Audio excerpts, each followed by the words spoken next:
एक ब्राह्मण के बुध नाम का बेटा था। बुधनी नाम की बेटी थी। ब्राह्मणी सबका आटा पीसती, उसमें से थोड़ा बचाकर रख देती। बेटी के माना करने पर वो नहीं मानती। एक बार ब्राह्मणी पीहर गई, पीछे से बुधनी बेटी सबका आटा पीसती, अरे राखती नहीं। ब्राह्मणी पीहर से आई तो सब ने उसे कहा कि तू हमारा आटा चोराती है, तेरी बेटी हमको पूरा आटा देती है, हम तुझे पिसना नहीं देंगे।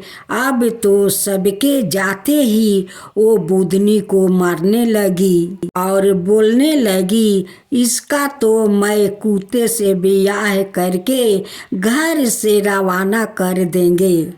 बुध भगवान ने सोचा कि बेटी तो सत्य से रही, इसका कष्ट तो मिटाना पड़ेगा। भगवान कुत्ते का भेष बनाकर आए। उसके भाई ने उसे कुत्ते के ही तिलक कर दिया। अब तो सारे गांव में गूंज हो रही थी कि भगवान का ब्याह हो रहा है। बुधनी की माँ जिससे काम करवाए वो ही कह रहे हैं, हमको तो फुर्सत नहीं है, भगवान के ब्याह का काम है। अब तो वो परेशान होके बुधनी को और मारने लगी। बोली कि तू तो निर्भागी है, जो तेरे ब्याह का कोई कान नहीं झेलता है। ब्याह की बेला भगवान कुत्ते का रूप ले गांव में हाला हो गया कि बुधनी का ब्याह कुत्ते से हो रहा है। बुधनी बोली, भगवान अब परीक्षा मत लेवो, सब मेरी हंसी कर रहे हैं। तो भगवान असली रूप में आ गए और विदा होते समय पालकी में बुधनी को सौभंगार करे बैठा और विदा कराई। ससुराल में बुधनी की एक सहेली थी। सहेली बोली, भगवान तुझे तो ऊंची रखते हैं, पर सास की चाबी तुझे नहीं देते। बुधनी चाबी की जिद भगवान से करने लगी तो भगवान ने चाबी दे दिया। ताला खोल कर देखा कि माँ एक नरक जैसे वातावरण में पड़ी है। तुरंत भगवान के पास जाकर बोली, मेरी माँ की यह दशा क्यों हुई? भगवान बोले, यह अपने कर्मों का दुख भोग रही है। बुधनी बोली, आप जैसे जमाई मेरी माँ के है, उसी वास्ते माँ को छोड़ाओ। भगवान बोले, तेरी भाभी बुध अष्टमी का व्रत करे तो यह जून छूटे। बुधनी पीहर गई, भाभी के बच्चा होने वाला था। वो आई, बोली, इसका कष्ट दूर होते ही इसको बुध अष्टमी का व्रत करवाएंगे। थोड़ी देर में भाभी के लड़का हुआ, बेटे हुए। बाद में बुधनी बोली, चांद ने पाख बारे में बुधवार को आने वाली अष्टमी का 8 व्रत करके 9वें में उद्यापन करना। कथा सुननी चाहिए। 8 जोड़ा जोड़ी को जिमाकर वस्तु देना चाहिए। दक्षिणा दान करना चाहिए। हाथ जोड़कर कहना, मेरे माँ बाप जिससे जून में होवे वहाँ से निकाल कर वैकुंठ में वास करे। बुध और उसकी स्त्री ने यह व्रत किया और नरक से उसकी माँ को छुड़वाकर वैकुंठ का वास करवाया। बुधनी जी ने अपनी माँ का नरक से छुड़वाया, उसी तरह सबका बेटियाँ अपनी माँ को वैकुंठ वास के लिए यह व्रत करे। दो सेठानी थी, एक के घर में धन बहुत था पर बहुत कंजूस थी, दूसरी के पास धन थोड़ा कम था पर मन से बहुत दयालु थी। रोज सवेरे उठती, गंगा स्नान करती, तुलसी माता पर पीपल सींचने भगवान के मंदिर जाके पूजा करती, धर्मराज सूरज भगवान की कहानी सुनती, भगवान के भोग लगा कर अतिथि को जिमाती, गाय कुत्ता के लिए गृहस्थ निकालती। दूसरी सेठानी इस धर्मात्मा को देखकर हंसती और कहती, पता नहीं दिन भर क्या करती रहती है। थोड़े समय बाद दोनों सेठानियों को भगवान का बुलावा आया। धर्मात्मा सेठानी के तो यमराज ने विमान भेजा और दूसरी को दूत मारते ही ले गया। रास्ते में सेठानी बोली, मेरे को भूख लगी है, तो दूत बोला, किसी को कुछ दिया होगा तो मिलेगा। फिर बोली, प्यास लगी है, दूत बोले, किसी को पानी पिलाया हो तो मिलेगा। रास्ते में उसे कांटा बुनने लगे, गर्मी पड़ने लगी पर दूत तो उसे सेटते ही ले गए। अब सेठानी बहुत पछताने लगी कि सब कुछ होते हुए भी दान धर्म नहीं किया। इतने में यमराज का दरबार आया। धर्मात्मा बुढ़िया को भगवान के पास सिंहासन मिला और वो उस पर बैठी थी। उधर दूसरी सेठानी को तपते कुंड में डाल दिया। अब तो सेठानी यमराज से बोली, मुझे सावा पहर का जीवन दान दे दो, मैं वापस आकर दंड भोग लूंगी। यमराज बोले, ठीक है। सेठानी के शरीर में वापस प्राण डाल दिया। संसार में आते ही पंडितों को बुलाकर सेठानी ने धर्मराज की कथा सुनी, सब तरह से दान धर्म किया। इतने में समय पूरा हो गया। अब के बार विमान आया। सावा पहर के दान धर्म से सेठानी को स्वर्ग मिला।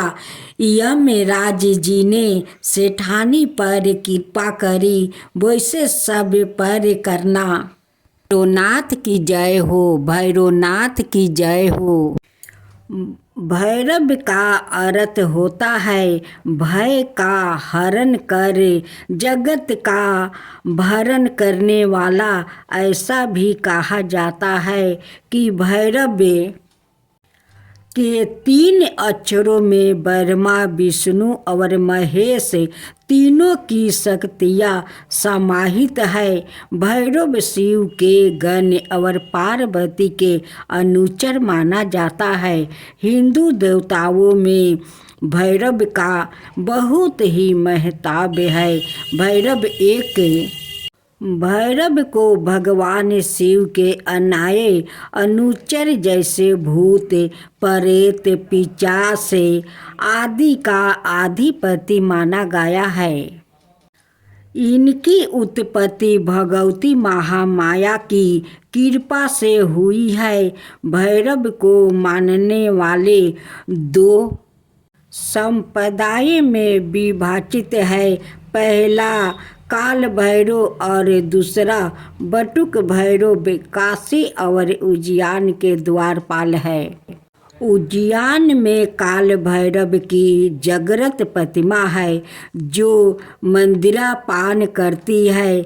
उनके अतिरिक्त कुमाऊं मंडल में नैनीताल के निकट घोरखाल में बटुक भैरव का मंदिर है, जिन्हें गोलू देवता के नाम से जाना जाता है। हिंदू धर्म में भैरव को विशाल आकार के काले शरीर के वर्ण वाले हाथों में भयानक दंड धारण किए हुए है और साथ में काले कुत्ते की सवारी करते हुए वर्णन किया गया है। दक्षिण भारत में शस्ता के नाम से और महाराष्ट्र राज्य में खंडूबा के नाम से जाने जाते हैं। तामसिक स्वभाव वाले यह सभी भैरव और भैरवी मृत्युक यह विनाश के कारक है। काल के प्रतीक स्वरूप रोग व्याधि इत्यादि के रूप में यही प्रकट हो विनाश मृत्यु की ओर ले जाते हैं। पुराणों में उल्लेख है कि शिव के रुधिर से भैरव की उत्पत्ति हुई है। बाद में उचित रुधिर के दो भाग हो गए, पहला बटुक भैरव और दूसरा काल भैरव। भगवान भैरव को असितंग, रुद्रचंड, क्रोध, उत्तम कपिली, भीषण और संहार नाम से भी जाना जाता है। भगवान शिव के पांचवा अवतार भैरव को भैरवनाथ भी कहा जाता है। नाथ संप्रदाय में इनकी पूजा का विशेष महत्व है। काल भैरव का आविर्भाव मार्गशीर्ष कृष्णा अष्टमी को प्रदोष काल में हुआ था। शिव पुराण के अनुसार अंधकासुर नामक दैत्य के संहार के कारण भगवान शिव के रुधिर से भैरव की उत्पत्ति हुई थी।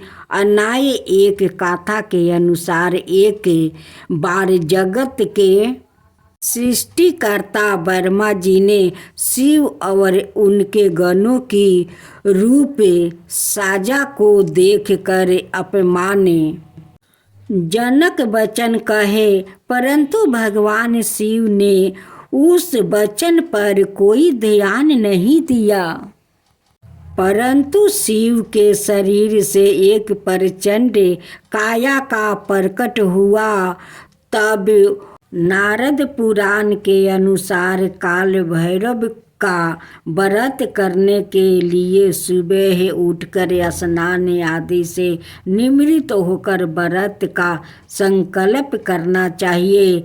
इसके बाद भगवान शिव का या भैरव के मंदिर जाकर पूजा अर्चना करनी चाहिए। व्रती को पूरे दिन उपवास रखते हुए उनके मंत्रों का जप करना चाहिए। इसके बाद रात के समय शिव, पार्वती और भैरव की पूजा करनी चाहिए। भैरव बाबा तांत्रिकों के देवता कहे जाते हैं, इसलिए यह पूजा रात में होती है। इस दिन काले कुत्ते की भी पूजा की जाती है और उसे भोग में कई चीजें दी जाती है। माना जाता है कि काल भैरव का वाहन कुत्ता है। ऐसे कहने से भगवान की कृपा बनी रहती है। पूजा के समय काल भैरव की गाथा सुनना बहुत जरूरी होती है। और एक दूसरा गाथा है। कुछ पुराणों के अनुसार शिव के अपमान स्वरूप भैरव की उत्पत्ति हुई थी। यह सृष्टि के पराभाकल की बात है, सृष्टिकर्ता ब्रह्मा ने भगवान शंकर की वेशभूषा और उनके गणों की रूप साज देखकर शिव को तिरस्कार युक्त वचन कहे। आपने इस अपमान पर सवाए शिव ने तो कोई ध्यान नहीं दिया, किंतु उन्हें शरीर से उसी समय क्रोध से कंपायमान और विशाल दंडधारी एक प्रचंड काया प्रकट हुआ और वह ब्रह्मा का संहार करने के लिए आगे बढ़ आया। ब्रह्मा तो यह देख कर भय से चीख पड़े। शंकर द्वारे मध्यास्था करने पर ही वह काया शांत हो सकी। रुद्र के शरीर से उत्पन्न उसी काया को महाभैरव का नाम मिला। बाद में शिव ने उसे अपनी पूरी काशी का नगरपाल नियुक्त कर दिया। ऐसा कहा गया है कि भगवान शंकर ने इसी अष्टमी को ब्रह्मा के अहंकार को नष्ट किया था। इसलिए यह दिन भैरव अष्टमी व्रत के रूप में मनाया जाने लगा। भैरव अष्टमी काल का स्मरण करती है, इसलिए मृत्यु के भय के निवारण हेतु बहुत से लोग भैरव की उपासना करते हैं। भैरव की पत्नी देवी पार्वती की अवतार है, जिनका नाम भैरवी है। जब भगवान शिव ने अपने अंश से भैरव को प्रकट किया था, तब उन्होंने माँ पार्वती से भी एक शक्ति उत्पन्न करने को कहा, जो भैरव की पत्नी होगी। तब माँ पार्वती ने अपने अंश से देवी भैरवी को प्रकट किया, जो शिव के अवतार भैरव की पत्नी है। ऐसा भी कहा जाता है कि ब्रह्मा जी के 5 मुख हुआ करते थे। तब ब्रह्मा जी 5वें वेद की भी रचना करने जा रहे थे। सभी देवों के कहने पर महाकाल भगवान शिव ने जब ब्रह्मा जी से मतलब की बात की, तो परंतु ना समझने पर महाकाल से उग्र प्रचंड रूप भैरव प्रकट हुए और उन्होंने नाखून के प्रहार से ब्रह्मा जी की 5वां मुख काट दिया। इस पर भैरव को ब्रह्मा हत्या का पाप भी लगा। भैरवनाथ की जय हो, भैरवनाथ की जय हो। अगहन मास के कृष्णा पक्ष की अष्टमी तिथि को भगवान शिव के अंश काल भैरवनाथ की उत्पत्ति हुई थी। इस तिथि को काल भैरव जयंती के रूप में मनाया जाता है। माना जाता है कि काल भैरव की उत्पत्ति भगवान शिव के क्रोध के परिणाम स्वरूप हुआ है। काल भैरव के जन्म के संदर्भ में 2 कथाएं प्रचलित है। पहली ब्रह्मा जी से संबंधित है और दूसरी कथा राजा दक्ष के घमंड को चूर करने से संबंधित है। जागरण अध्यात्म में पहली कथा के बारे में बताया जा चुका है।